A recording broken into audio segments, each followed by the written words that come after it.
Hello, friends.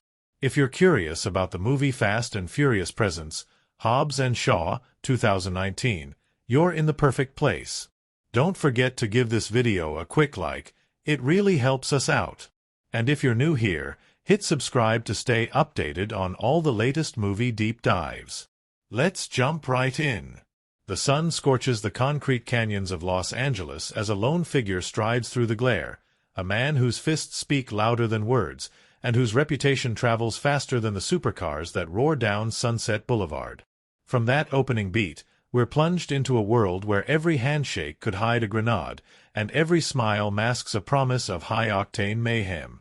Our protagonist is a titan of muscle and attitude, someone whose loyalty is forged in steel and whose swagger demands attention the moment he turns his broad back to the camera. Across the globe, a counterforce moves in shadows, a covert operative whose precision is legendary, whose scars tell stories of betrayals, and whose code is written in secrets. When these two relentless forces collide, what emerges is a tale born of uneasy alliances, adrenaline-fueled chases, and a clash that ignites continents. From the steamy streets of Samoa to the rain-slicked alleys of London, this installment whisks us on a globe-trotting mission that plays out like a twisted game of cat and mouse. We glimpse the unlikely team-up of two warriors whose philosophies could not be more opposed, one guided by brute strength and unshakable confidence, the other by razor-sharp intellect and icy resolve. Yet when a threat surfaces that could rewrite the rules of biological warfare, they must set aside buried grudges and mutual disdain to hunt down a weapon so devastating it shatters alliances and corrupts power at its very core. Along the way, they encounter an assassin whose loyalty is bought, not earned, and a scientist whose brilliance teeters on the edge of madness. Every step plunges them deeper into a conspiracy that spans rogue agencies, hidden laboratories, and a final showdown on a battlefield that blurs the line between man and monster. It begins with a cataclysmic heist in the snowbound mountains of Siberia, where the chill in the air is matched only by the cold precision of mercenaries in black armor. A coded briefcase vanishes in a blur of gunfire and shattered glass, and we realize this mission is more than geopolitical posturing. It's a race against time to contain a bioweapon designed to strike the human genome with ruthless efficiency. From that high-altitude ambush, we're thrust into a dizzying montage of escapes. A magnetic grenade that sticks like a leech to a speeding train, a spine-tingling leap from a helicopter into a ravine, and a vehicle pursuit that turns a winding mountain road into a furnace of crashing metal. All of it unfolds in a breathless crescendo of explosions and close-quarters combat, establishing a rhythm as relentless as a boxer's jab. But beyond the steel and fire lies the beating heart of this story, the grudging bond that forms between two men accustomed to working alone. Each confrontation, whether it's in a Ram truck barreling through narrow city streets or a hand-to-hand fight in a deserted warehouse, peels back layers of pride and vulnerability. One man, fueled by the memory of a family lost to violence, wears his anger like armor. The other, haunted by a past mission gone wrong, trusts no one but his own skill. Their banter crackles with cynicism and humor, and in every taunt we sense a grudging respect beginning to bloom. It's a dance of egos that threatens to shatter into chaos at any moment, yet those same egos become the lifeline that keeps them alive when ambushed by a genetically enhanced soldier whose strength defies explanation. The turning point arrives in the neon haze of London's tech district, where clandestine labs hum with encrypted data streams and the glow of computer screens casts eerie shadows on steel walls. Here, our duo meets the scientist whose invention holds more promise than any advancement in disease control, and more danger than any weapon ever devised. Every whispered conversation, every stolen glimpse at encrypted files, pulses with the knowledge that a single misstep could unleash a plague of unimaginable scale. The corridors are lined with biometric scanners and armed guards, but the real threat wears human skin. When the facility erupts into a symphony of alarms and gunshots, it's not just bullets that rain down. It's the realization that the very tools meant to save humanity can also be turned against it. As the chase spirals through crowded markets and across sun-bleached deserts, side characters flash in and out like comets. A shadowy assassin who moves with liquid grace, a hacker whose screen-splattered hoodie conceals motives as tangled as her code, and a ruthless baron who sees the bioweapon as the ultimate bargaining chip. Each encounter adds a color to the palette of danger, an unwitting bystander caught in the crossfire, a double agent whose eyes flicker with guilt, and a corrupt official whose allegiance costs more than money can buy. Their sparks thrown off the engine of the main storyline, flaring bright before fading into ash, but each serves to remind our heroes that the battlefield extends far beyond any single city or lab. In one unforgettable sequence, a convoy barreling along a coastal highway is ambushed by drones that rain explosive salvos, turning the asphalt into a hellscape of twisted metal and roaring fire. Here, the choreography of chaos shines brightest. Camera rigs dance between flipping cars, the editing slices time into shards of dread and triumph, and the score swells with a primal energy that seizes your chest. It is in these moments that you feel the movie's pulse, the collective heartbeat of every stunt performer, every visual artist, and every composer who lent muscle to the spectacle. But nestled among these explosive set pieces are moments of quiet revelation. A shared cup of coffee in a deserted Parisian café becomes a confession booth, where bruised souls lay bare regrets and uneasy hopes. A walk through the neon-lit backstreets of Tokyo reveals the thin line each man treads between duty and desire. And when the pair face off in a sun-drenched courtyard, fists raised, you sense that their true battle is not for supremacy but for trust, a trust so fragile that it could be shattered by a single bullet, yet essential if they are to stop the bioweapon from decimating millions. The film teases us with twists that strike like lightning.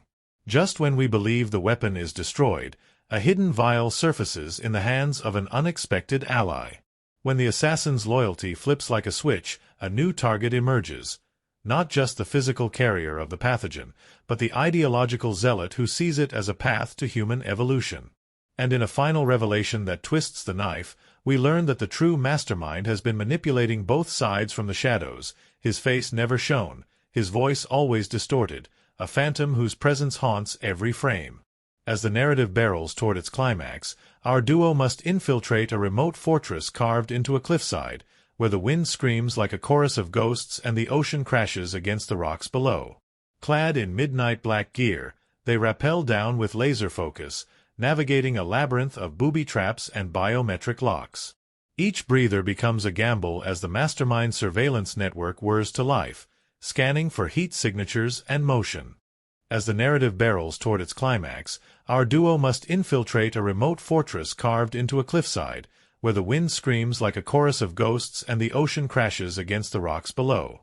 Clad in midnight black gear, they rappel down with laser focus, navigating a labyrinth of booby traps and biometric locks. Each breather becomes a gamble as the mastermind surveillance network whirs to life, scanning for heat signatures and motion. In a sequence that fuses martial arts with tactical precision, they dispatch guards in whispers and shadows, moving as one until they stand before the ominous containment chamber. The chamber's steel door slides open to a single pedestal holding the vial that can rewrite life itself. The air crackles with anticipation, every creak, every distant rumble magnified. And then, in a heartbeat, the pocket of the scientist's lab coat slips free, revealing a code that resets all safeguards and unleashes the bioweapon's final failsafe. A shockwave of panic floods the scene as alarms pierce the gloom and the vial's contents begin a chemical ballet that spells apocalypse. It is in that moment, when hope seems lost, that two fists collide with a steel pipe and the world slows to a heartbeat. Muscle and mind converge in a last desperate gambit to recapture the vial, to shatter the glass, to contain the damnation within. When the dust settles, we find our heroes battered but unbroken, illuminated by the first rays of dawn creeping through shattered windows. The vial lies crushed at their feet, the threat a hollow echo in the silent chamber. Their eyes meet. No words are needed, only the unspoken acknowledgement that they crossed a line between enemies and uneasy brothers. And as they walk away from the crumbling fortress, side by side, the roar of helicopters fades into the distance, leaving a world that has once again been saved by sheer will and ironclad resolve. There's a final beat, an aftermath that lingers like the echo of an engine revving in an empty tunnel. In the glow of the morning sun, we glimpse the battered ram truck they commandeered, its doors swinging open like arms ready to embrace the next mission. The road ahead is uncertain, but we know one truth remains. As long as threats emerge from shadowy corners of the globe, there will be those courageous enough to stand against them, to race into the storm, and to defy every limit. And maybe, just maybe, that stranger who once stood in opposition will be there, rusted fists at the ready, a reluctant ally in a world that demands heroes fast enough to outrun danger, and unbreakable enough to face it head-on. Fast and Furious Presence. Hobbs Shaw, 2019, sweeps us into a world that erupts before we even know to catch our breath. The film opens amid the glittering skyline of London by night, where an encrypted convoy glides through the streets under layers of security that seem impenetrable. Within the sealed glass executive suite at the top of a gleaming skyscraper, agents monitor data streams until alarms begin to howl. Before they can react, an assault team of augmented soldiers in black armor shatters the silence, storming through the blast doors with clinical precision. In the chaos, one soldier moves with inhuman speed and strength, tearing through barriers as if they were tissue paper.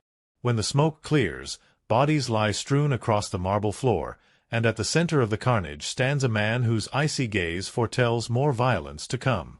Across town, Hattie Shaw slips out of her sleek Jaguar and into the agency's headquarters, her stride confident, her expression all business. As a covert operative for British intelligence, she spent her life dancing on the knife's edge, diffusing situations that crawl toward the brink of global catastrophe. When she learns that the top-secret Project Icarus device, a virus capable of rewriting the human genome, has been stolen, determination sharpens in her eyes. This weapon, designed to cure the sick, now holds the power to kill millions with a single exposure. She moves through the corridors like a whisper, gathering allies, tapping into secure networks, her mind racing to trace the pathogen's missing components before they fall into the wrong hands. But no preparations can stop the assault that follows. As Hattie races toward a secure lab, armored vehicles slam through the gates, and that same super-soldier, Brixton Lore, descends with merciless intent. His metal-lined arm glints under the floodlights as he crushes the door's locking mechanism with a shrug, stepping through the wreckage like a force of nature. He confronts Hattie there, in the flickering green glow of containment units holding vials of the virus's building blocks. She fights with everything she has, pistols, hand-to-hand combat, the fierce refusal to be taken, but he is faster, stronger, more than human. In a pulse-stopping moment, he lands a blow that sends her crashing into the steel table, her body crumpling as she watches him seize the final component before vanishing into the night like a phantom. Meanwhile, on the island of Samoa, Luke Hobbs reclines in the shade of a palm tree, the salt breeze playing through his hair. He's taken a rare moment of respite, visiting his grandmother in the sun-bathed village where he once roamed as a child. The locals greet him with cheers and laughter. Children school around his massive frame, begging for pictures and high-fives. In the communal square, he gifts freshly caught fish and toasts coconut water in honor of his ancestors. Yet even here, peace is fragile. A distant roar alerts him. A convoy of armored trucks bearing rival clan markings tears through dusty roads. The driver, a bearded lord of the land, seeks Hobbs's help to recover a stolen tribal artifact, a totem carved from volcanic rock that is said to house the spirit of the village's founder. Hobbs answers with a booming laugh and a flex of his bicep, promising justice. What unfolds next feels more like a dream stitched together by engines and explosions than reality itself. Hobbs leaps onto the back of a speeding truck, smashing the windshield with a single punch and wrestling the wheel. The road narrows as the convoy barrels toward a cliffside pass, the Pacific on one side crashing into rocks, the steep drop on the other. Without warning, the stolen artifact tumbles free, and he scrambles to catch it as tires screech, metal groans, and trucks flip in slow motion. The scent of burning rubber mingles with salt air as he emerges victorious, artifact in hand, tractor-trailer ablaze behind him, his grin as bright as the tropical sun overhead. Back in London, whispers of Icarus's theft reach the highest levels of government. An emergency cabinet meeting convenes under fluorescent lights, ministers seated around a polished oval table. Hattie, bloodied but unbowed, stands before them, breathing raggedly but determined. She lays out what she knows. 2 vials, each containing a different strain of the virus, stolen in separate operations, now in the possession of a shadow network called Edeon. Their plan, she warns, is to recombine the strains and trigger a mass release in crowded urban centers worldwide. Every city with a landmark becomes a target: Paris, Tokyo, New York. The silence that follows is heavy with dread, until one minister breaks ranks, demanding military intervention. But Hattie shakes her head. Any heavy-handed response risks detonating the vials prematurely. The only hope is a surgical strike. Find the thieves, recover the virus, and dismantle the network from the inside. In Los Angeles, Hobbs intercepts a cryptic message on his encrypted feed. It bears the insignia of MI6 and a single line: "Need your help. Urgent." He's no stranger to working overseas. He's joined forces before, albeit reluctantly, but this summons carries weight. Back in his armored Land Rover, he flips through files showing Hattie's face. Fierce, determined, her eyes still marred by bruises. "Count me in," he growls, slamming the dashboard. His grandmother waves from the doorway, worry creasing her brow, but he offers a gentle nod before peeling out, tires carving arcs in the dirt. Before they can meet, he's blindsided in the L.A. docks. Brixton's shadow descends like a storm, his enhanced senses tracking Hobbs's every move. Without warning, weaponized drones unleash a barrage of rockets, and shipping containers erupt in fire. Hobbs rolls through the chaos, fists colliding with metal casing as he tears through drone wiring. He fires one of the boxes open, revealing vials labeled with the Icarus symbol. Realizing the stakes, he pockets a vial, then races to escape the burning docks. Brixton lands atop a freight container, crushing metal panels with ease, challenge gleaming in his eyes. Hobbs meets him blow for blow, each punch ringing like a bell through the night air, until the hum of arriving police sirens scatters them like gulls at dusk. They regroup at an abandoned warehouse on the outskirts of the city, where Hattie has set up a makeshift lab. Tables groan under the weight of microscopes, centrifuges, and rows of sample tubes. She greets Hobbs with ice in her voice, bristling at his informal style, while he raises an eyebrow at her scientific jargon. Their first exchange crackles with friction, his instincts versus her protocols, but necessity forces them into alliance. She explains that Edeon's operatives have divided the virus into multiple canisters, hidden in plain sight among private military contractors. Finding one vial here, another there would require infiltration, misdirection, and the kind of brute force Hobbs provides. She adjusts her gloves and nods curtly. "We work together, or we die apart." Their plan coalesces around a high-stakes gala hosted by a biotech magnate in Singapore, a glittering affair where the elite mingle under crystal chandeliers. Invitations are curated with biometric filters, and security drones hover like mechanical falcons. Hattie slips into a slinky evening gown, her hair pinned back, a pistol concealed in a clutch, while Hobbs poses as a wealthy investor, tuxedo impeccably tailored to his frame. They enter alongside holographic displays showcasing cures for rare diseases. Above them, balconies echo with laughter and chimes, oblivious to the storm brewing beneath. As they circulate, Hattie hacks into the magnate's secure comms, tracing the path of a canister labeled Project Icarus Phase 2. The trail leads to an offshore server farm in the Pacific, masked as a luxury resort. But the night turns cold when Brixton appears on the balcony above, stepping through a door that locks behind him with a sickening click. With mechanical grace, he disables the security drones with electromagnetic pulses. Alarms stutter and die. Guests scream as lights flicker out, plunging the ballroom into darkness. Hobbs lunges for cover behind a marble pillar, while Hattie dives for the comm panel. Brixton descends the staircase, boots echoing on marble, each step a menace. In the pitch black, flashes of lightning reveal his armored frame.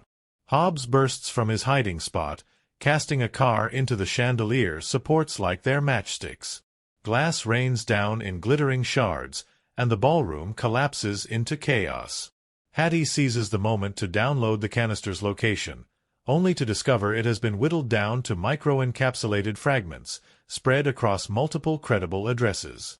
They escape through service tunnels, brushing past terrified guests, the staccato rhythm of gunfire chasing them into the Singapore night. Outside, rain lashes the streets, and they don soaked overcoats as they leap into a waiting speedboat. The neon skyline shimmers, reflections rippling like fractured hope.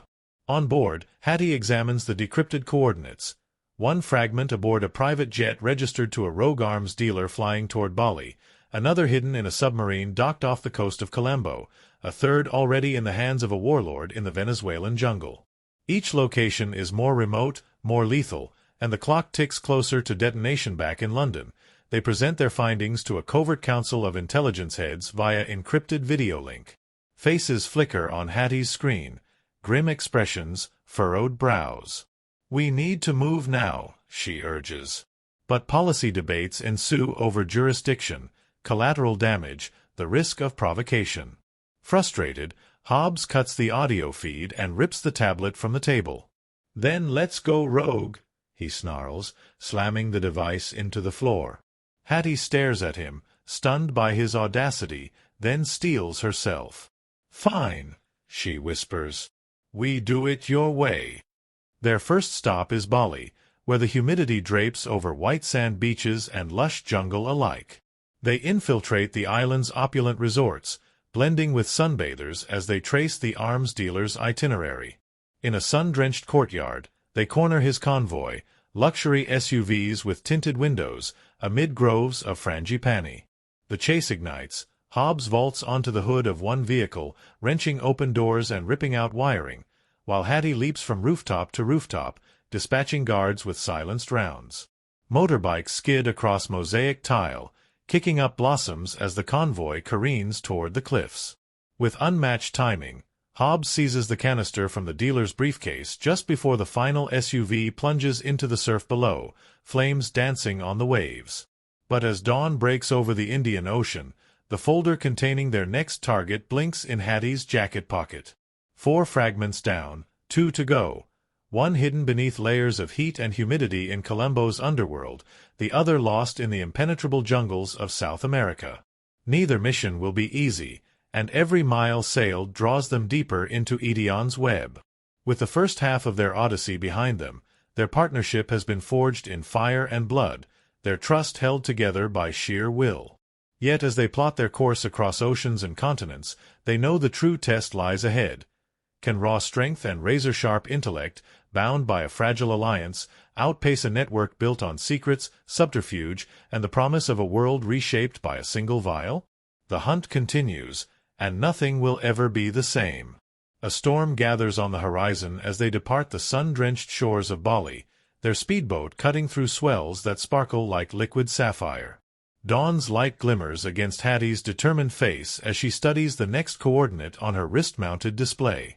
Across the bow, Hobbs flexes his massive frame, scanning the tumultuous sea for threats. They have reclaimed 4 fragments of the virus, but 2 remain hidden in the world's most treacherous corners, one entombed in the bowels of a rusted freighter docked in Colombo harbor, the other buried deep within a militia camp in the heart of the Venezuelan jungle. As thunder rumbles overhead, they steel themselves for another descent into chaos. By midday, they land on the charred docks of Colombo, where air thick with humidity and diesel soot clings to everything. The freighter's towering silhouette looms like a leviathan at rest, gangplanks creaking under the weight of secrecy. Under cover of twilight, Hattie and Hobbs slip through broken customs gates, ghosts in a city that has long since forgotten them. Their only guide is an old shipping manifest with coded annotations that point to hold 14, where the next vial awaits. As they weave between containers stacked like tombstones, the muscle of local thugs drifts on the breeze, armed, arrogant, and paid to protect this toxic cargo. Their approach is cinematic in execution. Hobbs, cloaked by darkness, scales the side of the rusted hull, ripping a porthole free with brute strength, while Hattie rappels down from the crane above, her silhouette framed against the moonlit water. Sparks fly as they shatter the lock to the hold, revealing rows of padded crates. Hattie's gloved fingers dance over the security panel, decrypting the code in a series of rapid keystrokes. When the crate hinges spring open, they find the glint of glass vials nestled in foam, fragile droplets of doom. But their victory is fleeting. Automatic weapons chatter, and silhouettes materialize at the hold's entrance. Edion's mercenaries, led by the assassin whose loyalty remains a phantom. In the narrow corridor, Hattie and Hobbs back-to-back fend off wave after wave of gunmen.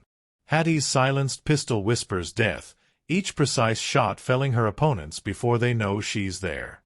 Hobbs barrels into the fray, his massive fists crushing rifles and crushing bones with equal abandon.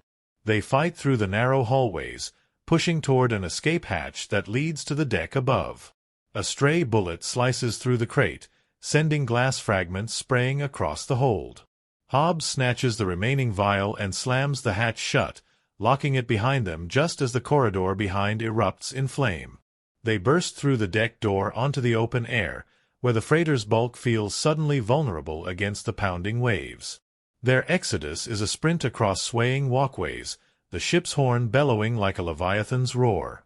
Hattie triggers an explosive charge on a delayed fuse, and the hold behind them detonates in a fiery bloom, sending molten metal hissing into the sea. They leap onto a waiting speedboat, engines shrieking as it slides off the deck and into the black water. In the distance, the freighter belches smoke as it lists, a monument to their struggle and the stakes they've averted, at least for now. No sooner have they caught their breath than Hattie's display flickers with incoming data, the final fragment location.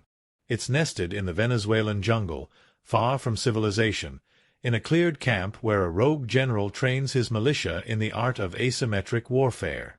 The general, once a decorated officer, now sees the vial as a tool to reshape political landscapes, blackmail nations, topple governments, strike fear into every capital.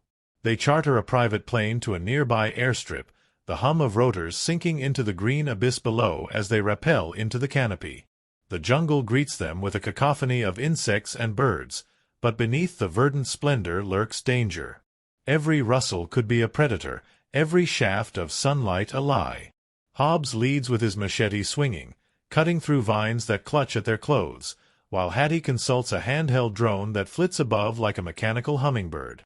They navigate through towering ceiba trees and across streams that shimmer with toxins. Their trek is punctuated by the distant boom of artillery, training exercises turned real as militia drones swoop overhead, scanning for intruders.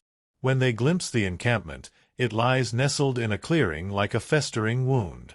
Camouflage nets drape over bunkers, sandbags ring command tents, and a cache of jeeps bristles with mounted machine guns. Under the watchful eye of the general's sentries, the vial rests on a guarded table inside his command tent, a trophy displayed to underpin his power. Hattie's voice crackles in Hobbs's ear as the drone pinpoints guard rotations and blackout windows.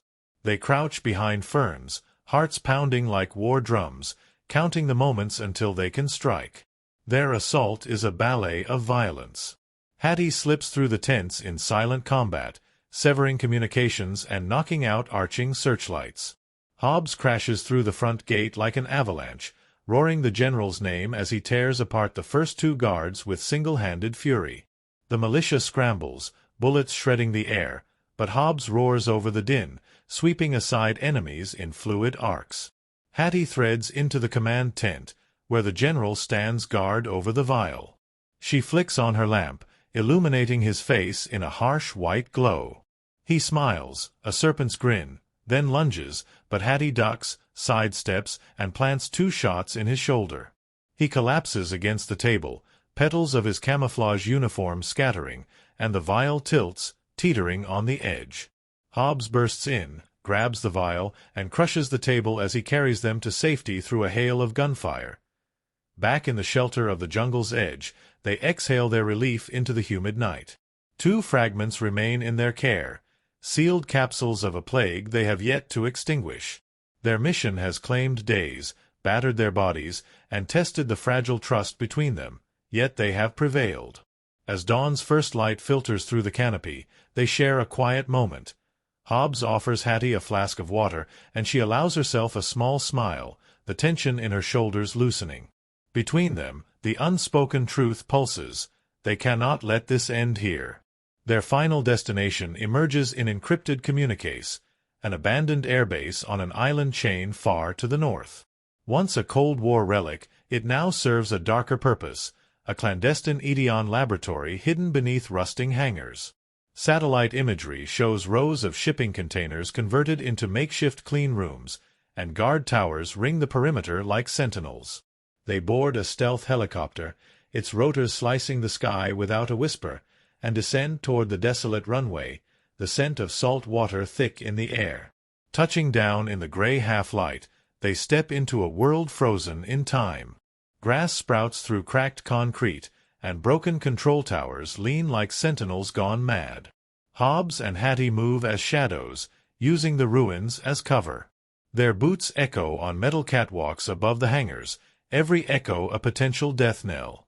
Hattie's night vision goggles render the scene in surreal green, each rivet and rivulet of rust stark against the darkness. They slip through a shattered door into the main hangar, where fluorescent lights flicker on with an electronic hiss. Inside, rows of serum vials line stainless steel tables, and technicians in hazmat suits scurry beneath harsh glare. Hattie's breath catches as she spots the final fragment, encased in a refrigerated unit at the far end of the hall. She signals to Hobbs, who tucks behind concrete pillars. Together, they advance. A malfunctioning drone above warns of their presence with a stuttering siren, and alarms blaze to life. The hangar transforms in an instant from a morgue of innovation to a battlefield. Scientists scatter, grenades clatter to cold floors, and the clamor of gunfire fractures the hangar's stillness. Hobbs erupts from his cover, flinging bodies aside with fists like wrecking balls, while Hattie races along the tables, scanning synthesizers and biotech modules for the access panel. Sparks erupt as she overrides the lock, and the refrigeration unit thumps open. The final vial glows in pale blue luminescence, like a fragment of the sky trapped in glass. Hattie plucks it from its cradle, sealing it in a hermetic case at her waist. But their triumph ripples through the hangar. Brixton Lore steps from the shadows, his metal arm catching the fluorescent light as though it were a blade. He advances, a predator closing in on wounded prey. The duel that follows is elemental. Hattie stays back, her gun barreled on Brixton's form, but it is Hobbs who takes the first blow, a boulder-sized fist that sends him crashing into a stack of shipping crates. The crates splinter as he rises, wiping blood from his brow. Brixton closes in, his cybernetic enhancements humming with lethal promise. They trade thunderous blows, each one reverberating like a drumbeat. Hobbs counters with raw fury, planting knees into ribs and smashing the metal sinew of Brixton's arm. Sparks fly as iron clashes with iron, until at last Hobbs seizes an opening, drives Brixton against the refrigerated unit, and delivers a crushing uppercut that sends him sprawling on the cold floor. Hattie rushes to Hobbs's side as Brixton struggles to rise, steam hissing from crushed fans and leaking coolant. With a final, calculated kick, Hobbs knocks the mercenary into a conveyor belt, pinning him face down under dangling cables. Hattie binds his wrists with nylon straps, the hum of alarms merging with the ragged rhythm of their breathing. Their victory is complete. All 6 fragments recovered, Edeon's network exposed, and its champions either captured or incapacitated. They make their exit through the labyrinthine corridors, the first shafts of dawn breaking through shattered windows. Outside, the helicopter schemes the ruins as Hobbs and Hattie board, the vial cases clutched like precious lifelines. As they ascend above the hangar, the island shrinks beneath them, a smoldering testament to their ordeal and the fragility of power built on fear. In the aftermath, they return to the covert council of intelligence heads, presenting the fragments sealed in reinforced capsules. The council's faces, once grim with dread, now soften into relief. Hattie outlines the plan for secure destruction.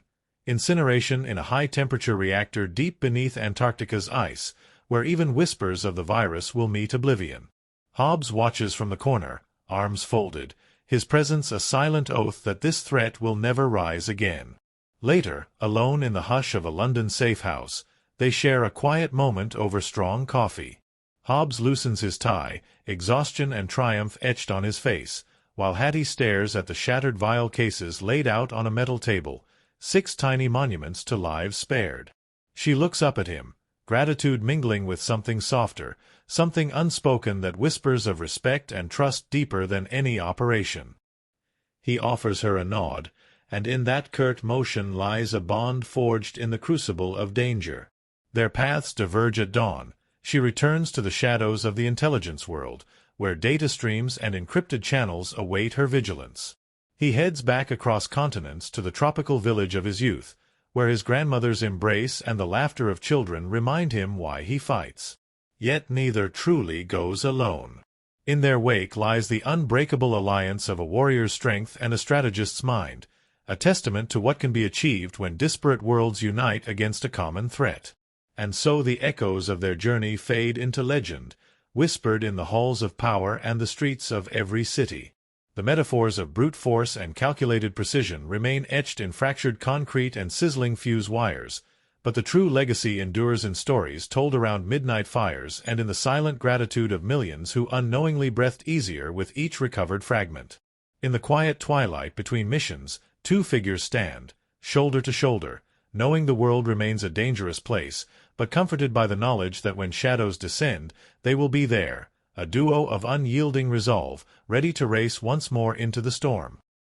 He moves through the world like a force of nature, his presence announcing itself in thunderous footfalls and the low hum of tension that coils around him. Luke Hobbs is a man shaped by islands and oceans, by the salt spray of Samoa and the unwavering gaze of ancestral spirits. In the opening pages of our tale, he stands on a village shoreline, the dawn light glimmering on his broad shoulders, and you sense that every fiber of his being has been honed by hardship and loyalty. From the moment he lifts that carved tribal totem, the weight in his calloused palm, you glimpse the twin pillars of his character, unyielding strength and an unbreakable bond with family. He speaks little. Words are unnecessary when a roar can topple walls, but in his rare smiles and protective gestures, you discover a man whose heart is as vast as the Pacific, whose fierce devotion to his people overrides every other impulse. Yet beneath that impenetrable armor of muscle and resolve lies a man who has long carried the burden of responsibility on his back. The villagers who greet him with reverence see a hero returned, unaware of the private struggles that lie hidden behind his steady gaze. In the hush of night, when the laughter fades and the torches gutter low, he runs his fingers along the ghost-carved symbols of his heritage, remembering a past that demanded he fight for every scrap of respect. He honors that past in every fist he raises on behalf of the innocent, in every shattered piece of tyranny he leaves in his wake. And still, there are moments when the fire in his eyes dims, when the weight of lives saved and lost weighs on him like the Pacific tides dragging at his feet. In those fragile breaths, we see the soul behind the storm, a warrior whose greatest battles are waged within. Across continents and climates, Deckard Shaw moves with the precision of a predatory cat. His lithe frame and fastidious attire speak of a man who prizes intellect as much as dexterity. In the fluorescent corridors of high-security labs, he can appear almost ghostly, hands folded, posture perfect, until the moment he strikes, when every calculated movement snaps into lethal clarity. His past is a tapestry of Black Ops missions and clandestine betrayals, each thread woven with the memory of a brother he once protected and a family he nearly destroyed. In his eyes flicker regrets, each regret a sharpened edge that guides his methods. He is a man haunted by the line between duty and obsession, and you can feel the tension in his jaw as he battles the urge to trust only himself. Yet Shaw's evolution throughout our saga reveals the unexpected curves of a heart that yearns for redemption. In fleeting moments, such as when he pauses mid-pursuit to steady a stray child in the crossfire, you glimpse his better nature fighting for breath. He quips and taunts as armor, deflecting intimacy, but those barbs conceal a fierce code of honor. His allegiance is earned only through trials that break down ego and expose the raw vulnerability beneath. When he finally matches wits with Hobbs, it is not just a clash of combat styles but of worldviews, Hobbs's faith in collective strength against Shaw's solitary creed. Then there is Hattie Shaw, a sentinel straddling the worlds of espionage and family heritage. She navigates those dualities with the grace of a dancer and the ferocity of a mother bear. From the first moment she boots through glass to reclaim a stolen vial, you feel her conviction pulsing like a beating drum, urgent, unbreakable. Her mission is born of compassion. She wields science as both scalpel and shield, believing that knowledge must serve life rather than destroy it. Yet the loss she carries in her eyes, a sister lost to cycles of violence, casts a long shadow. It shapes her willingness to sacrifice everything for the sake of innocent futures. In quiet scenes between assignments, she traces her sister's initials on a pendant, murmuring promises of justice. That gesture reveals the tender core beneath her tactical exterior, a soul forged in grief yet refusing to bow to despair. As she allies with Hobbs and Shaw, we witness her struggle to balance empathy with the cold calculus of espionage. She scolds Hobbs for using raw force, then saves Shaw from a bullet with a surgeon's precision. In every bounce of banter and every heated strategy session, she binds them together, reminding them that science, strength, and strategy each have roles in the war against darkness. By the finale's tense moments, her resilience has tempered theirs. Her belief in humanity's better angels becomes the lodestar that guides even the hardest fists and sharpest minds. And then there is Brixton Lore, a figure carved from steel and hubris. His enhanced body hums with the promise of dominance, his cybernetic arm a cold testament to unchecked ambition. In the gloaming of the labs he infiltrates, he moves like a nightmare given flesh, unyielding, relentless. His past life as an MI6 operative now twisted by Edion's manipulations, he embodies the danger of power without principle. His voice, measured and emotionless, speaks of a destiny where human weakness must be purged for true evolution to occur. His eyes, rimmed in cruelty, betray no second thoughts. Where Hobbs carries ancestral pride, and Shaw clings to fractured honor, Brixton's solitude is as vast as the void that birthed him. Yet even his chilling confidence carries the tremor of one who has lost his soul's compass. In fleeting moments, when he studies the shards of Icarus vials, his jaw tightens, not at the prospect of destruction, but at a glimmer of something vanishing within himself.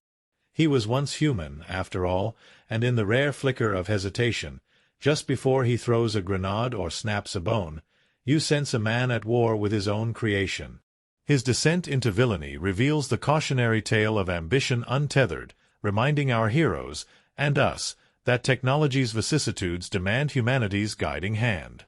Beyond these pillars stand the mosaic of allies and antagonists who color the tapestry of our saga.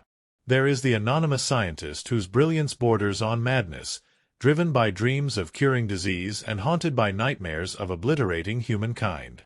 In her trembling hands we see the peril of genius unchecked by conscience, and in her tear-streaked apologies, the fragile humanity that still clings to her fractured spirit. There is the shadowy council of intelligence chiefs whose polished exteriors mask the terror of playing God with viruses, whose bureaucratic hesitations almost cost millions of lives. Their intersecting fears and ambitions become the backdrop against which our heroes must carve their path. Even the nameless soldiers and lab technicians we glimpse in corridors and bunkers contribute to the narrative's heartbeat. One young recruit, awestruck at Hobbs's arrival, falters in firing a weapon, only to be set right by Hattie's calming voice. In that exchange, we feel the ripple effect of leadership, the way courage can propagate like wildfire through uncertain hearts. Conversely, the horde of Edion mercenaries, all faceless masks and armored frames, remind us that groupthink and obedience can turn ordinary people into instruments of atrocity. Their uniformity contrasts against our protagonist's jagged individuality, reinforcing the tale's core conflict between conformity and independence. What binds these characters together? Hero, anti-hero, villain, and every soul in between, is the crucible of choice. Each major figure faces decisions that define their moral fiber. Hobbs must decide between village tranquility and global responsibility, Shaw between self-imposed exile and uneasy alliance, Hattie between sterile protocol and personal conviction, Brixton between loyalty to his creators and the echo of a lost humanity. In every trial, whether a rooftop brawl, a jungle ambush, or a desperate raid on a remote island, they transcend archetype. They become living embodiments of our highest hopes and deepest fears, proof that character is not forged in calm seas but amid raging storms. Their relationships evolve as naturally as seasons turning. What begins as Hobbs's and Shaw's reluctant sparring grows, chapter by chapter, into mutual respect, and in Hattie's presence, into genuine camaraderie. Their banter, once sharp as blades, softens into shared laughter when danger subsides. They learn each other's rhythms so well that in the thick of combat, they move as a single organism. One's punch clearing a path for another's aim, one's distraction guiding another's strike. It is in those moments of seamless cooperation that the film's deepest truth emerges. Strength amplified by unity can overcome the darkest threats. Even villainy finds its mirror in solidarity.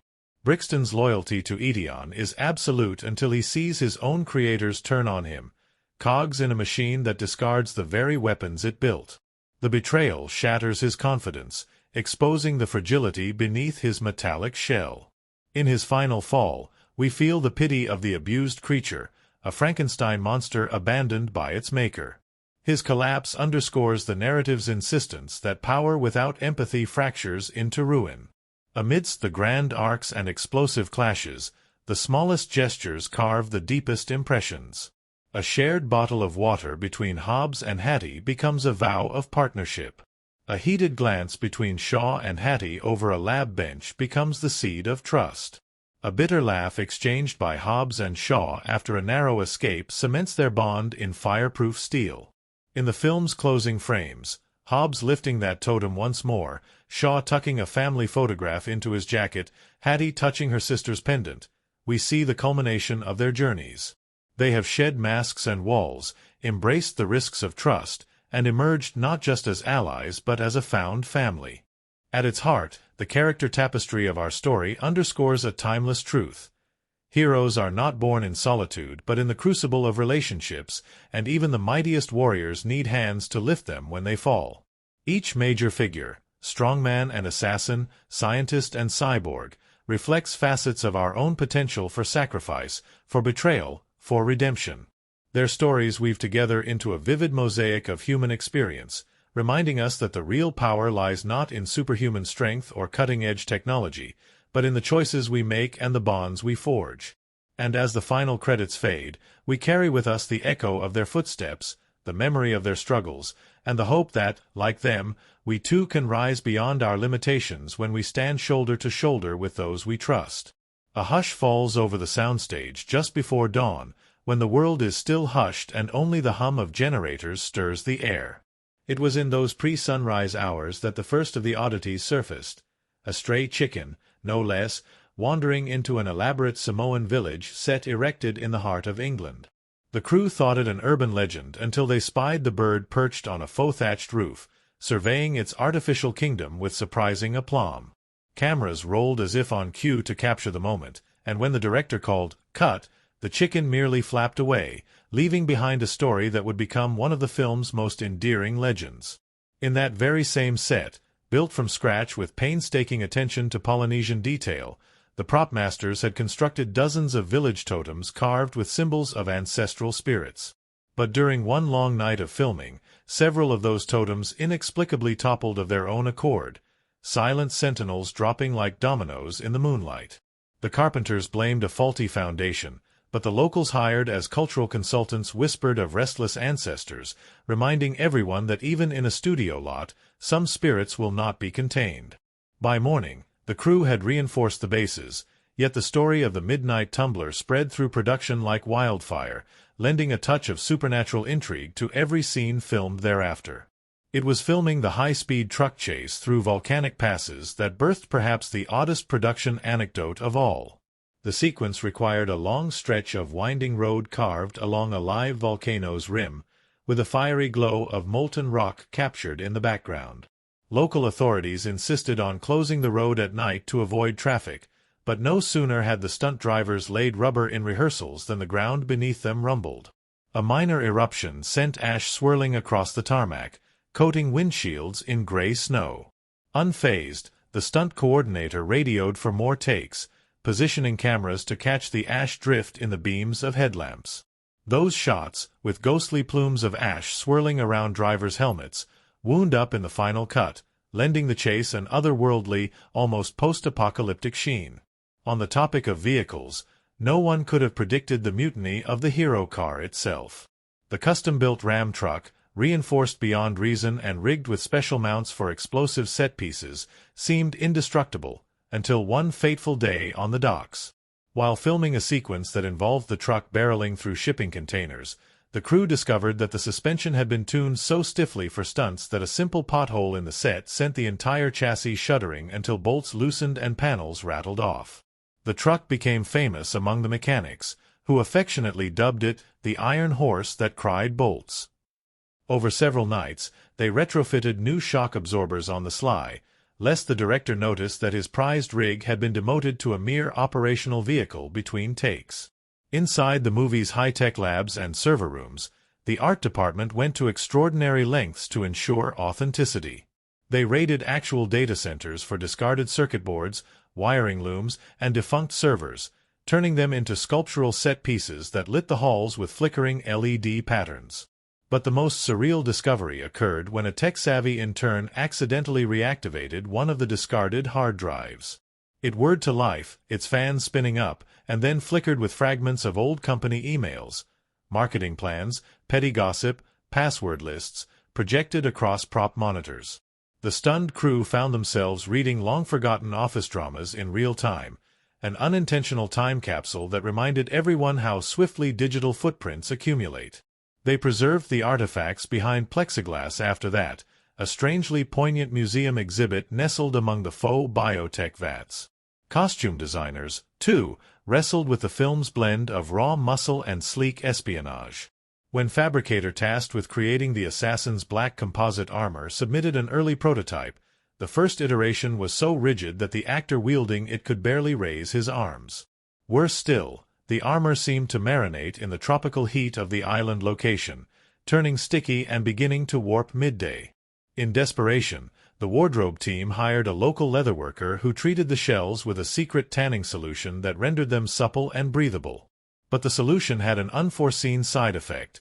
By the final week of shooting, the armor gave off a faint, sweet aroma, like aged mahogany mixed with coconut oil.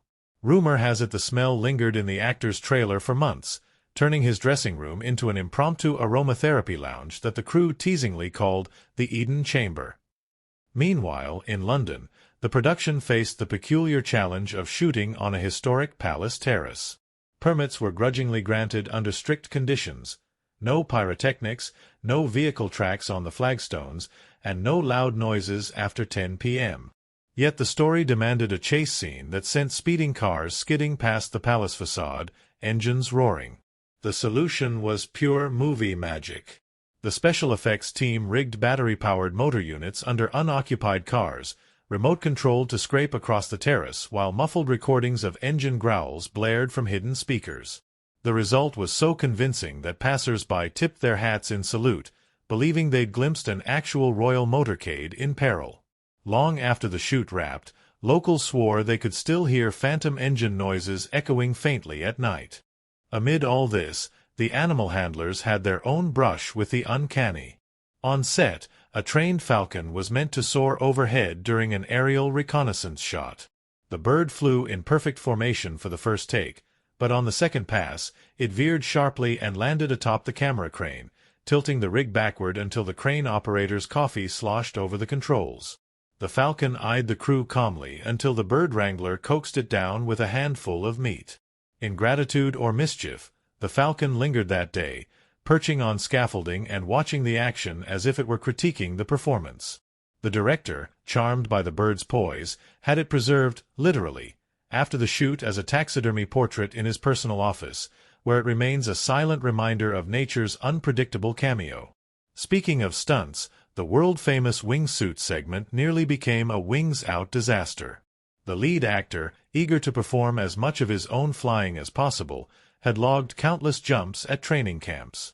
On the morning of the critical shot, however, the wind patterns shifted inexplicably, turning what should have been gentle updrafts into unpredictable downdrafts. Cameras aboard drones whirred as they struggled to keep pace, capturing the actor spiraling through a canyon instead of gliding along its edges. He managed to correct his course with milliseconds to spare, but the footage of that near-miss was so breathtaking that McQuarrie insisted on splicing it with the safe takes, embedding genuine tension into the polished flight sequence. Only a handful of crew members knew how close it had come to catastrophe, and that secrecy added an intangible charge to every screening. On the quieter side of production, the catering team revealed their own peculiarities. They discovered that blue spirulina lattes, trending in certain European cafes, acted as perfect stand-ins for the film's fictional DNA enhancement beverages. The result was so visually striking that it even bled into background scenes, with extras sipping the vivid blue concoction in laboratories and canteens. Cast and crew joked that the drinks gave them superhuman energy, though in reality it was more likely the sugar rush. The highlight came when a disgruntled background actor staged a Drinkgate protest, declaring the lattes to be too philosophically loaded and demanding a switch back to normal coffee. The revolt lasted until someone discovered the pastries were as popular as the blue drinks, and peace was swiftly restored with the arrival of fresh croissants. Even the weather seemed to conspire with the film's oddities. In the middle of shooting a torrential monsoon sequence on a backlit that simulated the streets of Tokyo, the sun broke through the clouds at just the wrong angle, illuminating rain curtains in golden light. Instead of reshooting, the cinematographer reimagined the scene as a surreal, half-dreamed vision, dialing up the contrast until the street lamps glowed like lanterns in a temple. The resulting footage looked so unlike a standard rain-soaked chase that film critics later described it as impressionistic and hauntingly beautiful, all born from an accidental sunbeam. One of the most enduring tales involves the film's massive final soundstage, where a crashed airplane fuselage was built at full scale. It was so sprawling that crew members needed golf carts to navigate from one end to the other. Late one night, a maintenance worker, sent to retrieve a stray extension cord, found the fuselage doors eerily ajar. Inside, the faint hum of air conditioning units and the buzz of hidden practical lights gave the impression that the wreckage was still alive. The worker fled, convinced that the set was haunted by the ghosts of unwritten scenes. The story circulated until the director invited the maintenance crew to a private viewing, revealing the chorus of small motors and cables that kept the wreckage appearing unsettlingly authentic. Still, some swear they heard phantom engine noises echo in the halls long after the lights went out. Perhaps the quirkiest legacy of the production was the lucky coin superstition that took root among the stunt team. After one particularly grueling sequence on the train, the lead stunt coordinator found a tarnished old coin lodged between the tracks. Whether it had been there for years or blown in by the wind, no one knew, but the coin became their talisman. Before every major stunt thereafter, each team member would carry a small token, a coin, a ring, a chipped dice, blindly choosing from a bowl of trinkets. The ritual, they claimed, grounded them, offering a moment of calm before the controlled chaos.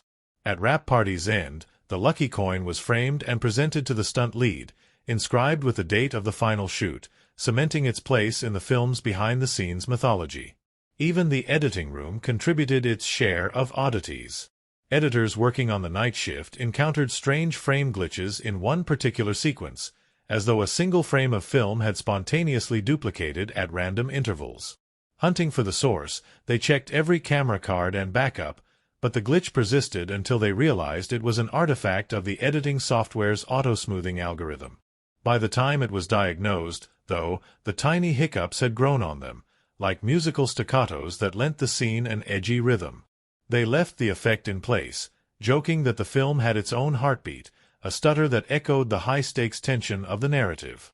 Throughout the months of production, each of these anecdotes wove together into a tapestry of delightful weirdness. Crew members passed them along in whispered corridors and late-night smoke breaks, building the film's reputation as a near-mythical endeavor. Tour groups later visiting the studio lot would point at the reinforced totems and ask about where the ancestral ghosts fell, while the mechanics joked about the day the Iron Horse wept bolts. Writers on fan forums speculated whether the Falcon was an omen or just a curious twist of fate, and fold-out posters sold at conventions featured a small Easter egg, a tiny blue latte cup hidden among the lab coats. By the time the film finally hit theaters, it carried with it more than just a story of rogue agents, super soldiers, and globe-trotting mayhem. It bore the imprints of real chickens, restless spirits, volcanic ash, and a falcon that refused to stay caged. It was shaped by haunted fuselages and ergonomically tortured armor, by blue spirulina and random frame glitches, by the soft rumble of a lucky coin and the wild howl of wind through a real volcano's crater. And beneath it all, two men and a woman stood at the heart of the storm, unaware that their cinematic odyssey would be mirrored by the oddball brilliance of the world that created it. In the end, the strangest fact of all might be this: that a film about supersoldiers and bio-weapons, of shifting alliances and unstoppable stunts, was brought to life by 1,000 little quirks, 1,000,000 tiny miscalculations, and a handful of serendipitous accidents. Those who toiled in the shadows, the carpenters and costume makers, the drivers and data wranglers, will tell you that what made the experience unforgettable was not just the spectacle on screen but the unspoken magic that pulsed through every late-night shoot, every spontaneous bird cameo, every unplanned spark. Those are the moments that no script can predict, the oddities that no budget can buy, the echoes of humanity's beautiful imperfect dance with fate. And in that unpredictable dance, the film found its strangest, most enduring truth: that creation, like chaos, may be harnessed, but never entirely tamed. A distant rumble rolls across the salt flats as dawn's first light spills over the horizon, casting long, inky shadows that stretch like silent witnesses to the night's battles. It is here, amid that vast emptiness, that the film's most critical events coalesce into a tableau of tremors, both literal and moral, that define its urgency.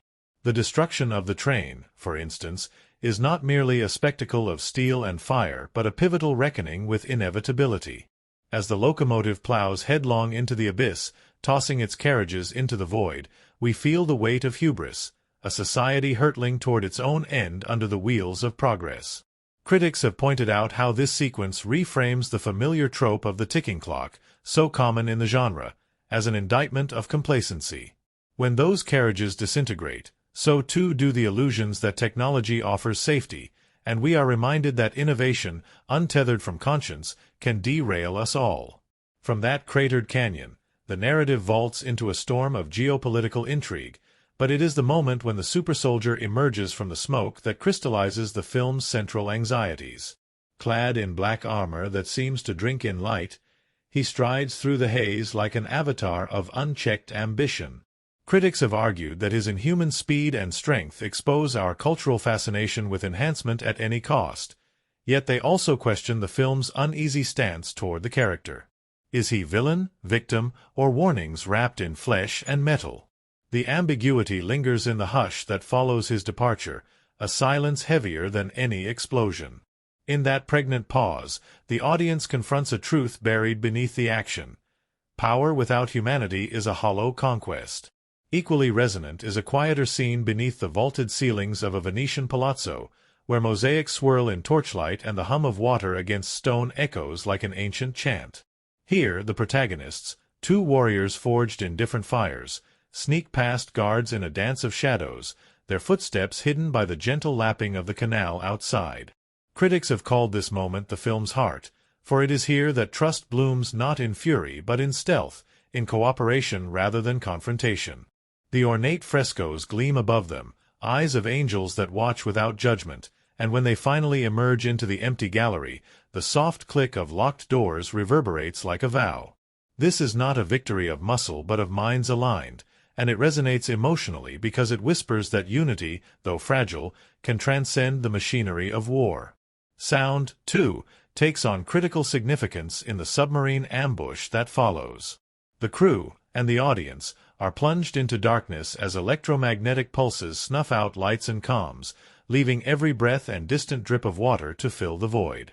In reviews, this sequence has been lauded for how it strips away artifice, reducing cinema to raw sensation. Every heartbeat becomes a thunderclap, every splash a pistol shot. When a single sonar ping finally cuts through the blackness, it is not herald of salvation but omen of detection, a countdown that resonates in the ribcages of every viewer. It is a masterstroke of audio design, turning silence into a weapon more devastating than any missile. Yet the filmmakers do not shy away from emotional counterpoints. In the aftermath of that undersea nightmare, the two leads find themselves huddled in a damp corridor, the metallic tang of fear still fresh in the air. Their whispered conversation is stripped of bravado, and in the tremor of their voices we sense mortality's tang. Critics often praise this quiet interlude for its bravery, a refusal to let adrenaline drown out empathy. One character, usually brash and indomitable, admits a moment of doubt, perhaps the first of his journey, while the other, schooled in stoicism, hesitates before offering comfort. It is a fleeting exchange, yet it resonates because it reminds us that even heroes are human. The midpoint twist, revealed at a high-security gala in Singapore, has been dissected endlessly in think pieces and fan forums alike. What begins as a glittering showcase of biotech marvels devolves into chaos when the mercenary pulls the fire alarm, plunging the ballroom into darkness and panic. Scholars have argued that this event functions as both narrative pivot and thematic keystone. It unravels the veneer of progress even as it demonstrates how easily spectacle can subvert substance. The guests scatter like startled birds, and the film's score, once a soaring anthem, collapses into discordant chords. By juxtaposing elegance with anarchy, the scene underscores a central critique, that our greatest triumphs can so swiftly become theaters of terror. From there, the story careens across continents, but its most haunting climax arrives in the Venezuelan jungle, where the rogue general's makeshift camp rises like a warped mirage amid emerald vines. The battle that ensues is epic in scale, yet its emotional resonance emerges in the smallest details. A child's terrified cry echoing above gunfire, the flash of realization in hardened eyes when orders give way to instinct, and the moment when the general's own men turn their rifles inward, refusing to shed innocent blood. Critics have lauded this denouement as a subversion of genre tropes, for instead of a final duel atop a skyscraper, the film's true conquest is the reclamation of humanity in the most dehumanized setting. When the vial is crushed beneath steel-toed boots, it is not just a victory of protagonists but a triumph of collective conscience over individual tyranny. In the extended sequence on the abandoned airbase, where rotting hangars yield to graffiti-strewn corridors and the scent of rust mingles with ozone, every frame feels saturated with purpose. The final confrontation with the super-soldier pits sheer will against engineered supremacy, and critics have noted how the choreography refuses to indulge cheap pyrotechnics. Instead, fists meet metal frames, boots skid on oil-slick floors, grit and sweat become the real effects. When the climactic blow lands, a single devastating strike that sends the enhanced agent reeling, it carries the weight of every moral argument the film has woven. It is a physical manifesto. That raw determination, guided by empathy, can shatter even the most formidable armors. That resolution carries through to the film's bittersweet coda, where the battered heroes, wounds still fresh, stand at the edge of a wind-swept plateau, the final fragments sealed in reinforced canisters behind them. The camera pulls back, the score swells, and we sense not triumphalism but a solemn acknowledgement of cost.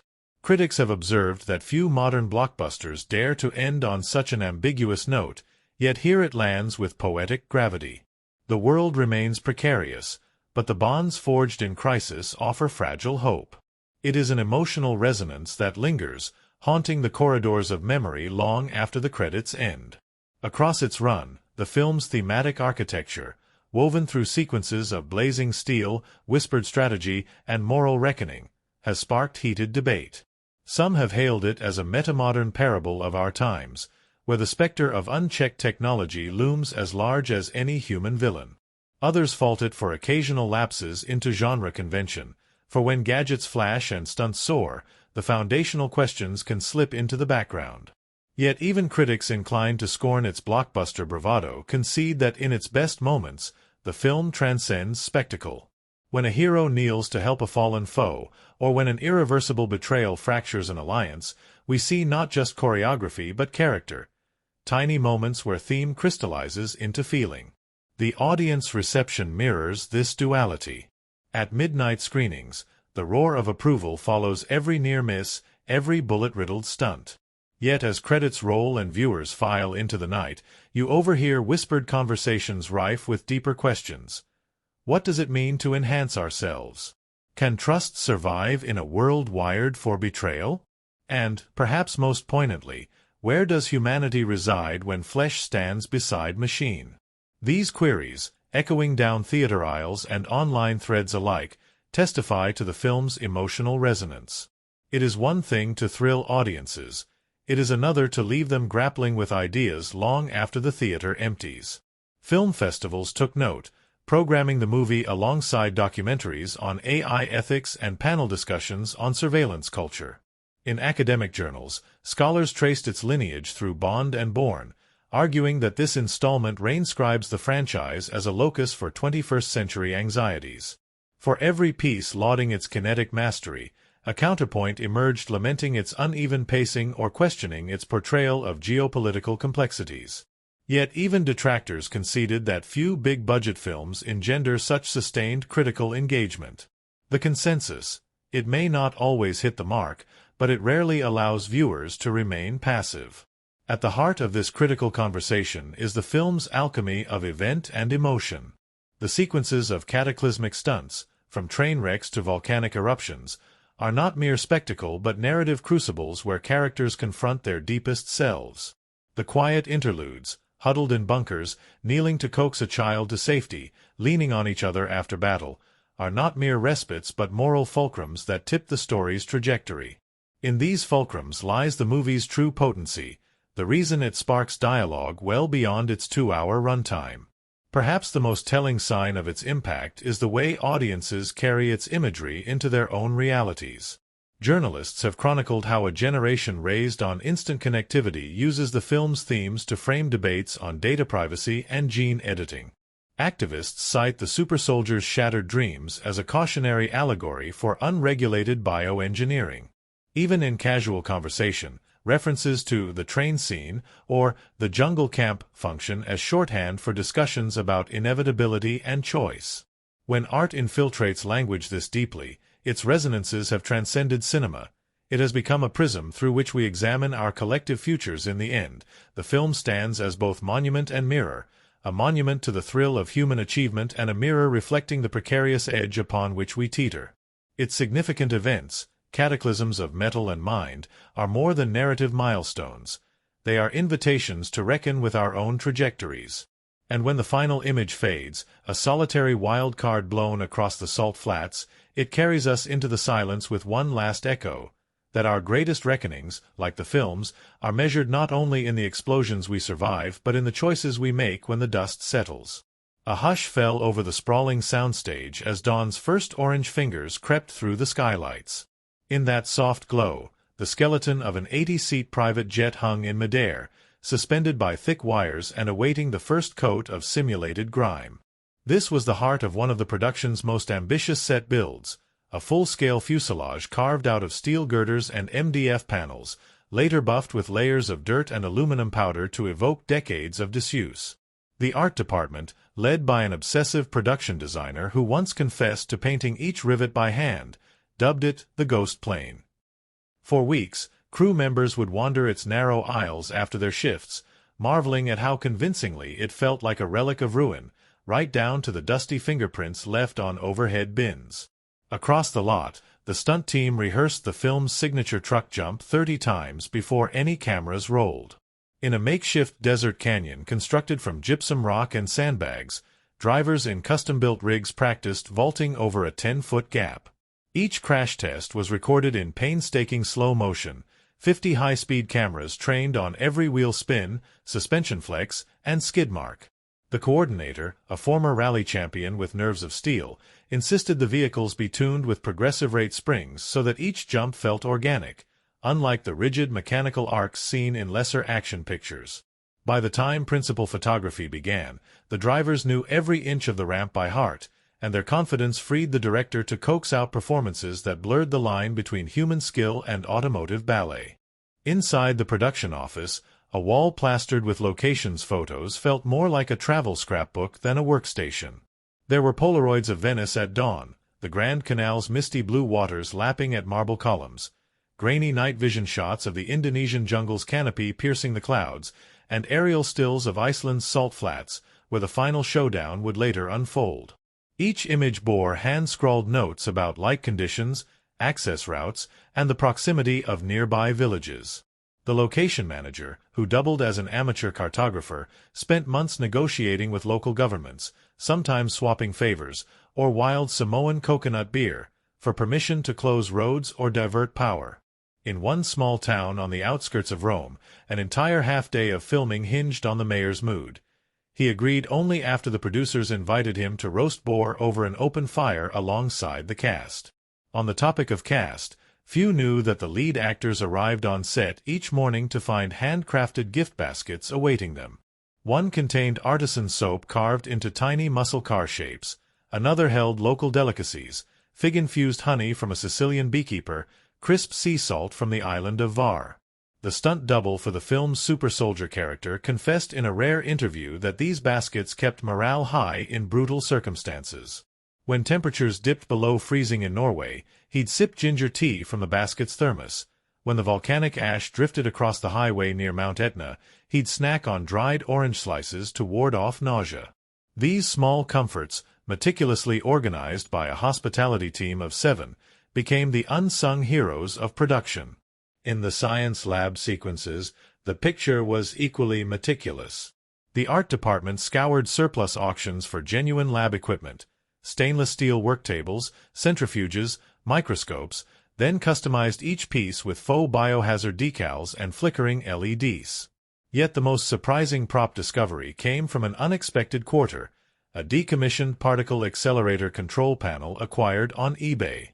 Its myriad knobs and readouts were so authentically retro-futuristic that the writers rewrote entire dialogue sequences to feature visual nods, characters joking about engaging the flux capacitor when they toggled the panel's main switch. The prop master admitted that more than once, extras drifted into the background simply to fiddle with the dials, their faces alight as console screens hummed under their fingertips. Day turns to night and the sound of rotor blades spilled across the sky as the aerial unit launched its fleet of drones. These weren't ordinary camera drones, however, but custom-built rigs capable of hauling 50 pounds of camera gear in unforgiving conditions. The lead cinematographer, whose resume boasted documentaries shot in the Antarctic, had insisted on cameras with heated gimbals to withstand sub-zero flights. On the first drone test near a waterfall in the Scottish Highlands, one of the rigs crept too close to the mist and died midair. It plunged into the churning river, only to be retrieved days later by a local fisherman who returned it with a sheepish grin. The cinematographer promptly rebranded the drone Loch Ness, and it became the crew's talisman for challenging shots. Perhaps the most epidermal anecdotes came from the fight coordination rehearsals. The film's martial arts director, a former special ops soldier turned choreographer, crafted each punch and parry with the philosophy that an impact must feel as real as it looks. He thus hired a percussion specialist to synchronize each strike with discreet metal taps hidden under costume gauntlets. During one particularly brutal sequence in the dockyards, a stray gust of wind scattered metal plates across the set. Each plate clanged under the actor's boots, throwing the entire rhythm of the fight off by a fraction of a second. They paused the rehearsal to retrieve the plates, and the stunt crew dubbed that gust the extra villain, joking that even the weather wanted to throw a punch. Makeup and prosthetics brought their own collection of curiosities. For the film's underground brawl scenes, scars and bruises blossomed overnight on stunt performers' faces thanks to a bespoke bruise gel that changed color over time. Designed by a special effects makeup artist who'd once worked on a zombie series, the gel mimicked the realistic progression of trauma. Blue-black on day 1, mottled green by day 3, faint yellow lingered by day 5.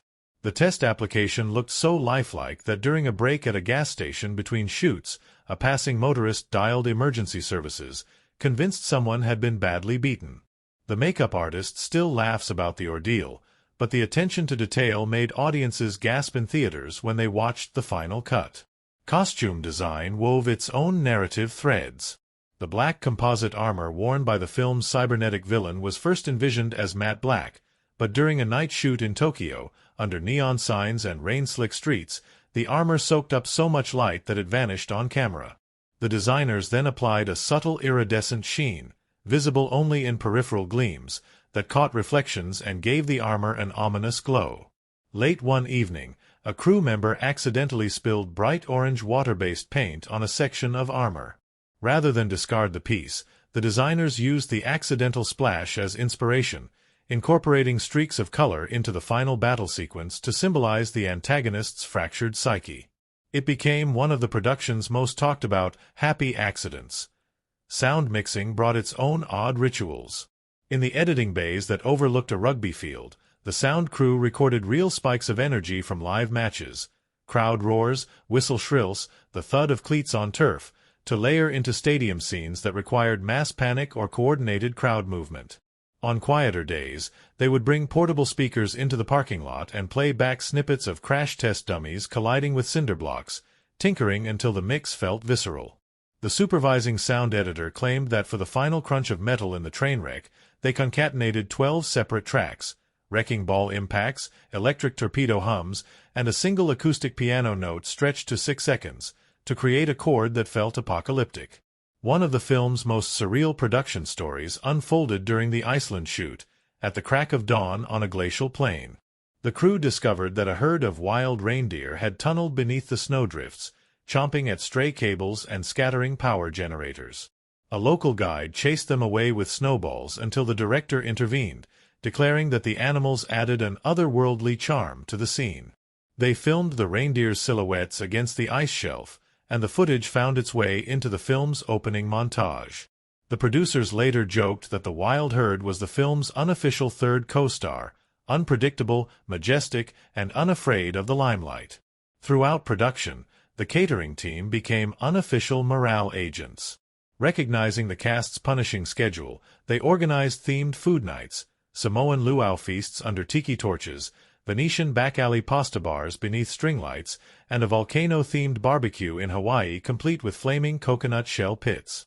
One such night in Morocco, the caterers roped a troupe of local dancers to perform between courses, and the actors joined in. In the final weeks of shooting, as rap parties loomed, an impromptu tradition took hold, the hot seat interview. Each department head, hair and makeup, stunts, VFX, locations, grips, took center stage on a folding chair under a bare bulb and answered lightning-round questions from interns.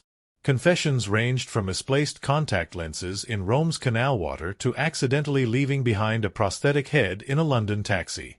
The sessions were recorded as a blooper reel but also became treasured artifacts of the production's communal spirit.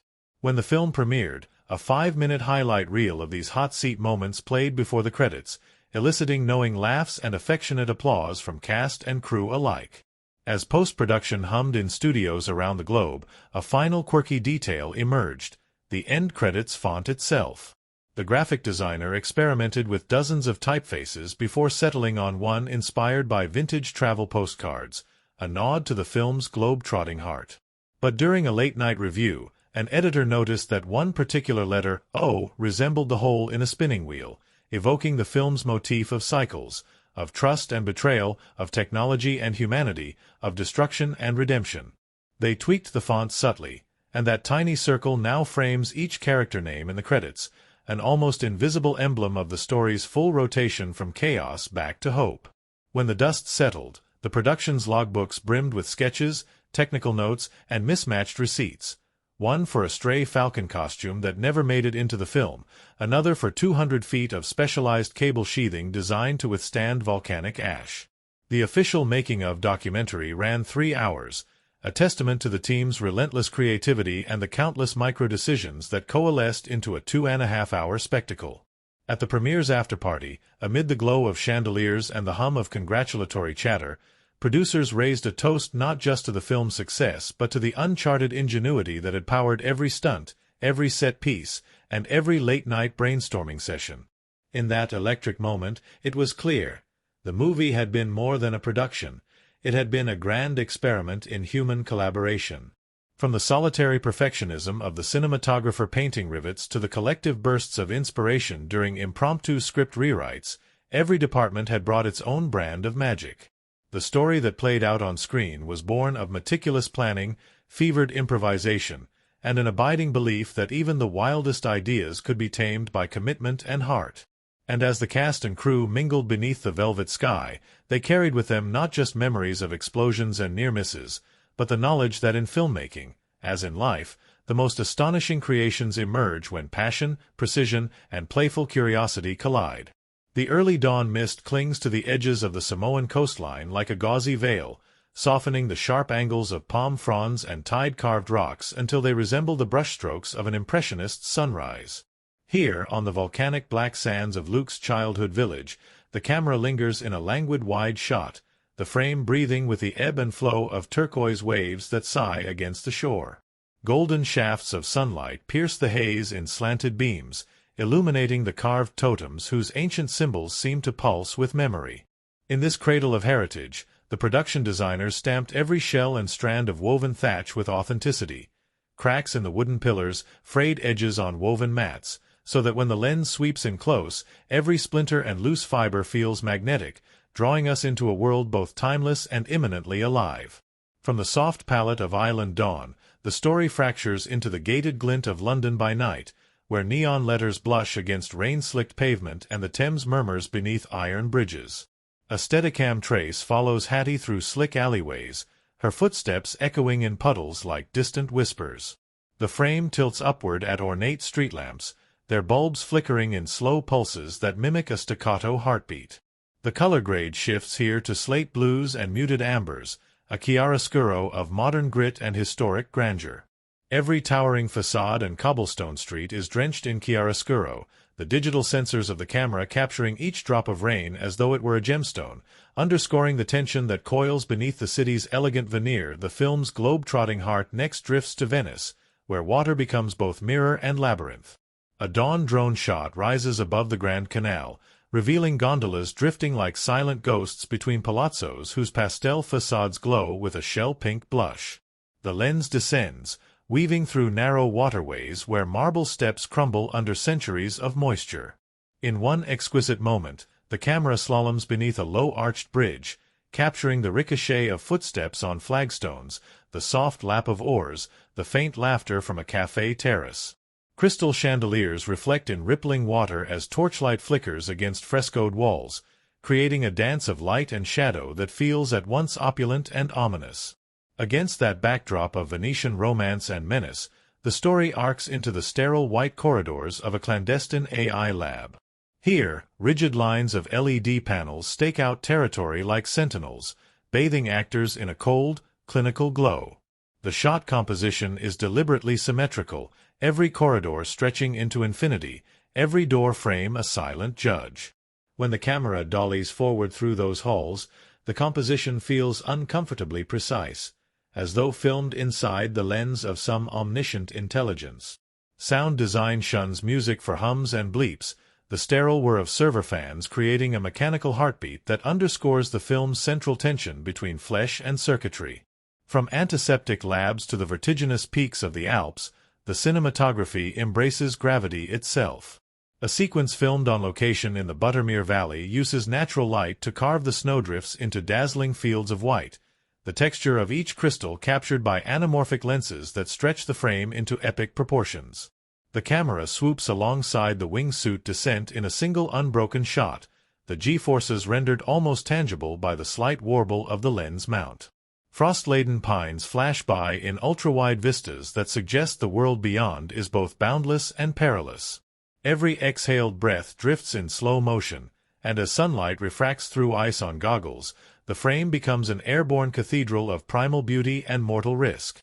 In contrast, sequences set in the neon haze of a Singapore biotech gala use saturated primaries, crimson upholstery, electric teal backlights, pulses of magenta strobes, to conjure a fever dream of high-stakes science and hollow pageantry. The camera dances through a throng of suited guests in fluid whip pans that blur faces into strands of color, reflecting the carnival of forces at play beneath the polished surfaces. When the lights cut out and the room is plunged into darkness, the sudden shift to silhouette-heavy framing and jagged handheld shots amplifies panic. The dissonant clang of dropped glasses and muffled screams becomes a percussive score that ratchets tension without a single orchestrated note. Across scorching deserts and coastal highways, the settings shift again, and the lens captures textures beyond the frame's edge, the grit of sand in air intakes, the tremor of sun-baked asphalt under rubber, the way heat waves ripple against car hoods like liquid glass. In the bone-white salt flats that double as an apocalyptic frontier, the horizon dissolves into a seamless wash of sky and ground, and the camera pulls back with a drone to reveal Hobbs's and Hattie's vehicles as tiny staccato pauses in a vast expanse. Here, color grading desaturates everything to chalk and ash, save for the accelerator lights and swirling dust clouds, so that when those machines roar, they seem to cleave the world in two. Intercut with these location exteriors are moments filmed on soundstages where artifice becomes strategy. Walls graffitied with data streams glow under barn doors fitted with shifting gels, each hue selected to underscore a scene's emotional beat. A close-up of augmented soldiers marching through a data center is captured with shallow depth of field, their cybernetic implants dissolving into ephemeral bokeh, a visual metaphor for humanity slipping into algorithmic haze. In that frame, the boundary between man and machine blurs so convincingly that you half expect to hear the keystrokes of a motherboard beneath the clang of rifle muzzles. The directors and DP played with framing to heighten subtext. Low-angle shots in the command tent of the rogue general in Venezuela give him an imperious bulk against hand-painted murals of revolution, reinforcing his delusional grandeur. Meanwhile, overhead shots in the jungle camp reduce armed sentries and jungle gloom to a patchwork quilt of danger and camouflage. When Hobbs and Hattie navigate that claustrophobic labyrinth of foliage and sandbags, the camera moves just above their heads, as if whispering secrets, inviting viewers to share in their calculated steps. Color itself becomes a character. Warm amber floods the Sicilian manor where clandestine meetings occur, suggesting both intimate familiarity and the slow decay of trust. When betrayal strikes, the same halls take on a sickly green tint in strobe lights cast by spilled cocktails, turning every marble surface into a hall of mirrors reflecting fractured loyalties. In the lab sequences, icy blues bleed into slate grays, creating a palette that feels inhospitable to warmth, while the salt flats lean toward sepia, reminiscent of aged photographs of isolation and desolation. Lens choice and movement combine to underscore character psychology. Handheld cameras track Hattie as she edges toward a containment pod, the slight tremor in each frame evoking her own internal quiver of doubt and urgency. By contrast, holographic inserts in the AI lab are shot with locked-off PL mount Aricums, their impeccable steadiness invoking the cold clarity of surveillance. When the film's climactic showdown unfolds in the yawning husk of an abandoned airbase, the absence of tight reframing gives way to panoramas achieved with a 65mm VistaVision setup, every rivet in the crumbling hangar and every crack in the concrete rendered in hyperreal detail, so that the final confrontation feels archetypal in scale. Lighting design wields shadow as weapon. In an undersea sequence aboard a submarine, intermittent warning lights carve the actors' faces into jagged fragments, the red pulses weaving a pattern that resembles a heartbeat on life support. Soundstage lighting replicates that effect with Zeiss superspeeds, each burst of crimson washing across crates and cables, while off-camera gaffer grips reveal cables wrapped in colored gels that shift as actors move, underscoring their precarious dance between hope and oblivion. Visual effects, too, anchor themselves in real-world textures. Explosions incorporate plates of scorching metal filmed in desert bores, slow-motion splashes of ash from Icelandic vents, and close-ups of molten steel poured in foundries. These practical elements are layered with digital dust motes and debris in post, so that every blast feels visceral, as though filmed through a smoky lens. When fragmented vials of the bioweapon scatter underfoot, the droplets catch light like shattered stained glass, a choice made by the VFX supervisor to symbolize both beauty and danger. Production designers built hidden recesses into the Venice Palazzo set so that cranes could dip beneath archways without being seen, allowing for uninterrupted fluidity in tracking shots. In the alpine scenes, they affixed snow rake lines, thin wires pigmented with biodegradable white dye, to tree branches, creating artificial flurries in otherwise windless conditions. This enabled the DP to capture swirling snow backlit by dawn sun without resorting to CGI, preserving the tactile realism that anchors the film's more outlandish moments. In quieter interludes, the cinematography invites reflection. A lingering two-shot across a deserted Parisian rooftop garden frames the city lights like constellations, the camera itself slow-dollying backward to mirror the emotional distance between characters learning to trust. When dialogue fades, diegetic sound, distant traffic, a humming neon sign, the clink of a discarded glass, becomes the score, inviting the audience into an intimate repose before the next storm of action. Every decision, lens, light, location, color, motion, converges to shape the film's atmosphere. The world it creates is neither utopian cityscape nor barren wasteland, but a mosaic of microclimates, each reflecting a facet of the story's emotional core.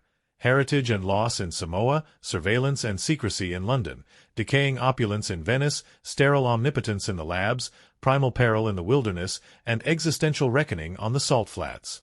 The editing stitches these environments together in an almost musical cadence, cross-cutting between extremes so that each setting informs the next, forging a sense of expansive urgency rather than mere spectacle. In the final frames, as the camera rises above the fractured runway of the airbase, the scorched earth and twisted metal become glyphs of conclusion, visual epilogues that invite interpretation. The lens lingers until every ember fades, and the screen holds its breath before cleansing to black. In that pregnant silence, we feel the cumulative resonance of every location and cinematic choice, every shadow and highlight, every crane arc and drone shot, a testament to how setting and visual storytelling can fuse into a single living organism that breathes, pulses, and haunts. Through this tapestry of place and frame, we've traversed worlds of sun and snow, steel and salt, code and flesh. We've seen how the tilt of a camera can whisper fear, how the slant of light can unveil hope, and how the juxtaposition of color can speak of broken alliances and rekindled trust.